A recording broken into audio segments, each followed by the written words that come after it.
Hello, Assalamu alaikum. How are you? Good morning to everyone, my dear students.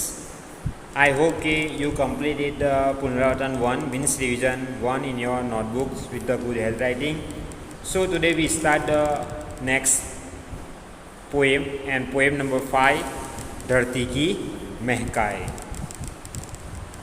तो इस कविता में कवि ने कहा है कि प्रकृति सबसे बड़ी शिक्षक है और उसके अलग अलग रूपों से हमें बहुत कुछ सीख मिलती है, यानी कि बहुत सारी फ़ायदा होता है जिससे हमें कुछ नया सीखना मिलता है।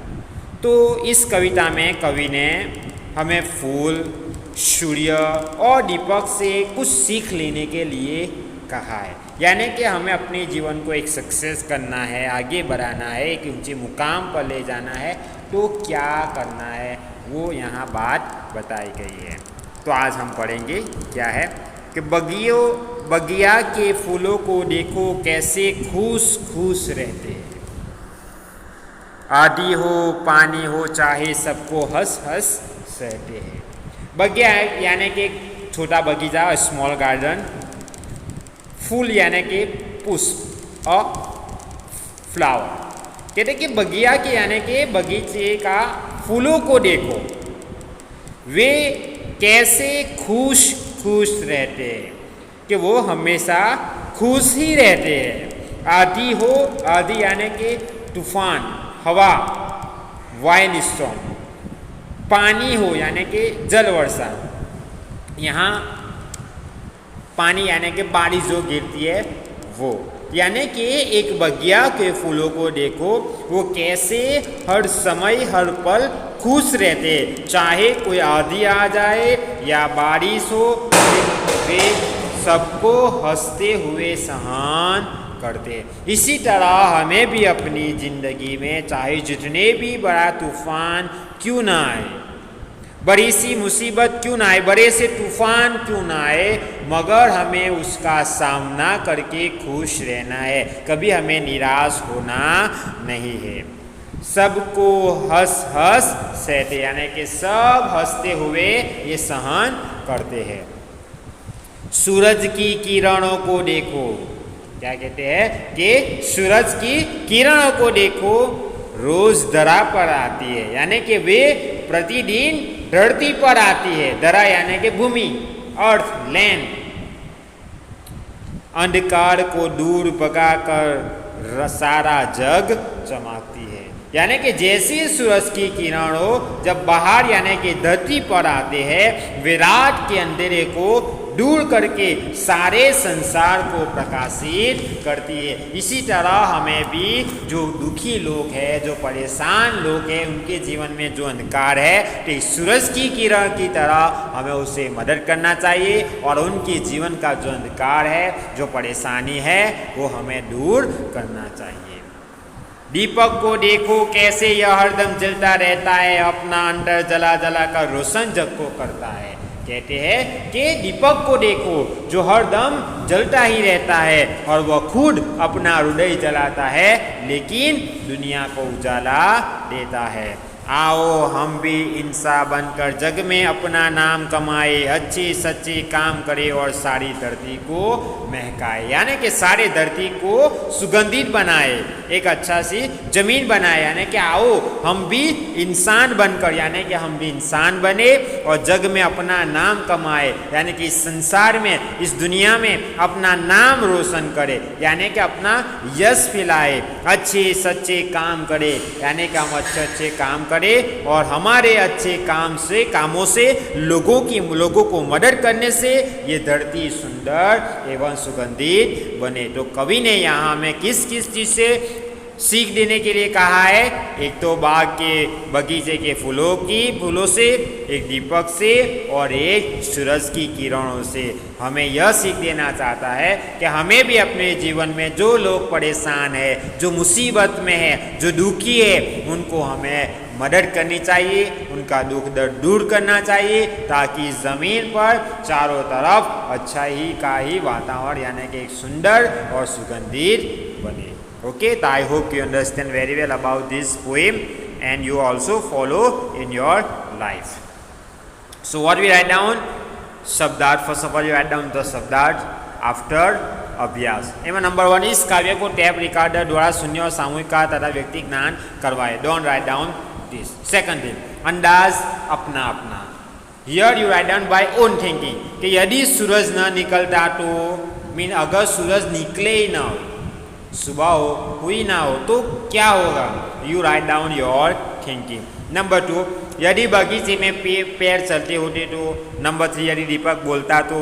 और नंबर 4, यदि पैर पौधे ना होते। So here write down your thinking.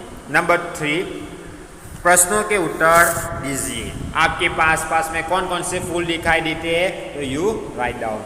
प्रकृति के तत्व कौन कौन से हैं, यू राइट डाउन। प्रकृति से हमें क्या क्या मिलता है, यानी कि प्रकृति से हमें हवा मिलती है, पानी मिलता है, प्रकाश मिलता है और तरह तरह के पौधे और फूल हमें प्रकृति से मिलते हैं।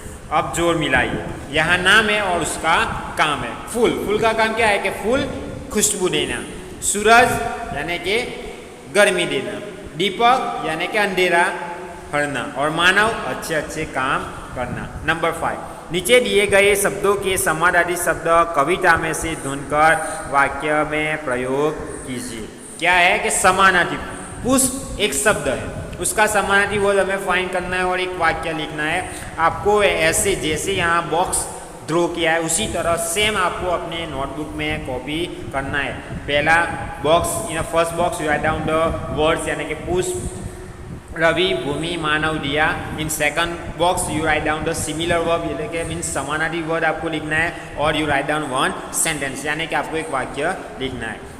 एक्स फॉर एग्जाम्पल नंबर 1 के पुष्प तो समानार्थी फूल तो वाक्य के मुझे फूल पसंद है। सेकंड रवि मीन्स सूरज कि हम सूरज यानी कि सूरज हमें प्रकाश देता है। भूमि कि धरती कि यहाँ की धरती उपजाऊ है। तो ऐसे आपको समानार्थी वर्ब फाइंड करना है और उसका वाक्य आपको बनाना है। चित्र के आधार पर 5-6 वाक्य लिखिए यानी कि जो चित्र है उसके हिसाब से हमें you write down 5 to 6 sentence. Number 6, नीचे दिए गए शब्दों में से उचित सर्वनाम ढूंढकर रिक्त स्थानों की पूर्ति कीजिए कि तुम्हारा नाम। You find out the answer from this box. क्या आप, कोई, नई, गति, क्या, पानी, अपना, कुछ। तो हमें एक सही सर्वनाम ढूंढना है। फॉर एग्जाम्पल नंबर 1, तुम्हारा नाम क्या है। देखो तो कोई इधर ही आ रहा है तो you find out from this bracket. Okay. Number 7, ऊंची आवाज में पढ़िए और समझिए। So you don't write down, so you don't complete this 7। तो 1 and 7 you are not completed in your notebook. स्वाध्याय के प्रश्नों के उत्तर लिखिए। तो आपको ये लिखना है पूरा 5 क्वेश्चन आंसर। आप ही कल्पना में जब आप किसी वस्तु का नाम लेते हैं तो उसकी तस्वीर आपके सामने आ जाती है। जरा सोचे तो उससे संबंधित और चित्र भी मस्तिष्क में उभरने लगते हैं। उदाहरण के तौर पर घेर के भीतर फूल शब्द का नाम लेते ही पंखुड़िया में लिखे भाव सामने आने लगते हैं। आप इसी तरह अन्य घेरे में लिखे गए शब्द संबंधी अन्य शब्द सोचकर पंखुड़िया में लिखे। तो आपको यहाँ लिखना है। तो यहाँ फूल लिखे ताजगी, सुगंध, खुशबू, कोमलता, ये वर्ड्स आपको हमारे दिमाग में आ जाते हैं यानी कि उनके रिलेटेड है। तो यहाँ चांद है तो चांद का नाम सुनते हमारे अंदर आ जाएगा कि चांदनी, किरणें, आनंद, शीतलता। ऐसे आपको वर्ड्स ये फ्लावर्स में लिखना है और सेम आपको ये फ्लावर्स अपने टेक्स्ट बुक में नोटबुक में ड्रॉ करना है और उसमें आपको उनके रिलेटेड वर्ड लिखना है। जो मैंने एग्जांपल दिया है कि चांद के किरणें, शीतलता, आनंद, चांदनी। ऐसे यहाँ धरती देखिए, धरती, सागर, जंगल, पर्वत, प्राणी, वृक्ष देखिए, पत्तियाँ, फूल, तना एंड दाल। ऐसे आपको लिखना है बट ड्रॉ करना है। ऐसे जैसे ये ड्रॉ किया फूल ऐसे आपको अपने नोटबुक में ड्रॉ करना है। समान प्रास वाले शब्द पढ़िए और बोलिए। So you read with me but don't write down in your notebook. उदाहरण के मानवीय, मानवता, महानता, सज्जनता, समानता, लंबाई, चौड़ाई, गहराई, पढ़ाई, लिखाई, चाचा, दादा, नाना, मामा, बेटा। नंबर 4 के निम्नलिखित शब्दों को वचन परिवर्तन करके वाक्य में प्रयोग कीजिए। यानी कि हमें वचन परिवर्तन करना है। एक वचन हो तो बहुवचन, बहुवचन हो तो एक वचन। कि लड़का लड़के के पाठशाला के सभी लड़के प्रार्थना में नियमित है। नेक्स्ट नंबर 1 के पंखा, ठीक है पंखे, हमारी कक्षा में 2 पंखे है। आँख, ठीक है आँखें, दुर्घटना में लड़के की दोनों आँखें चली गई। किताब के किताबें, मैंने कहानी की 3 किताबें खरीदी। तो ऐसे आपको बहुवचन यानी कि मोर देन 1 यानी प्लूरल फॉर्म में आपको लिखना है और आपको एक वाक्य बनाना है। नेक्स्ट कि काव्य पंक्तियों को पढ़कर उनका भावार्थ लिखिए, यानी कि मैंने आपको जो समझाया वो पोएम वाली दीपक से लेकर सारी धरती को महकाए, ये समझना है और आपको उनका भावार्थ लिखना है। So now our poem was finish here and whatever you completed, sorry whatever we learn you, so you write down in your notebook with good handwriting. So next lesson we learn in our next video. Okay, thank you. Allah Hafiz.